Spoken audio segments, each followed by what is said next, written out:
大家好，我们在平时开车的过程中，有没有碰到过踩刹车的时候，刹车发出吱吱的响声？其实导致这种响声的原因呢，有很多。有些新手朋友碰到这种情况呢，可能就会认为，我的刹车系统是不是坏了？其实碰到这种情况呢，也不用太紧张。今天我就来跟大家解释一下，可能会导致刹车异响的那几种情况。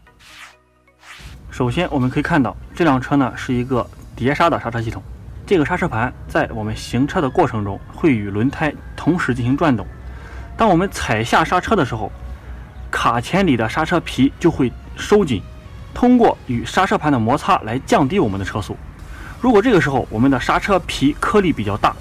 在摩擦的过程中呢，就可能会发出异响。当然，还有一些新车呢，可能它由于比较新，在出厂的时候刹车皮的颗粒比较大，也会发出异响。这种情况呢，不用担心，它会在我们日常的使用中逐渐消失。第二种发生异响的情况呢，可能是你所在的地区比较潮湿，或者是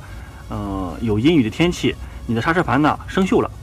当然，这个刹车盘生锈也不是大问题，每个车的刹车盘都会生锈，除非你使用的是碳陶刹车盘。如果我们的刹车盘生锈了呢，它在我们行走过一段时间之后，就会通过摩擦，这些锈就会掉，然后异响呢就会随之消失。还有一种情况呢，大家可能需要特别注意一下，就是如果你的车是公里数比较长，而且你也没有检查过刹车系统的话，有可能就是你的刹车皮已经磨损到极限了。在这个时候呢，我们就需要更换刹车皮了。如果我们的刹车系统仅仅是发出那种比较轻微的吱吱的响声，而没有在我们刹车的时候明显的感觉到刹车偏软，甚至说我们的刹车距离变长的话，一般是不用担心的。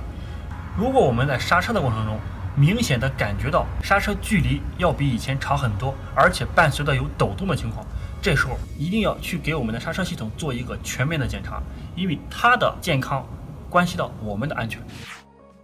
在这里我要提醒大家注意，我们的刹车系统呢，直接关乎到我们行车的安全，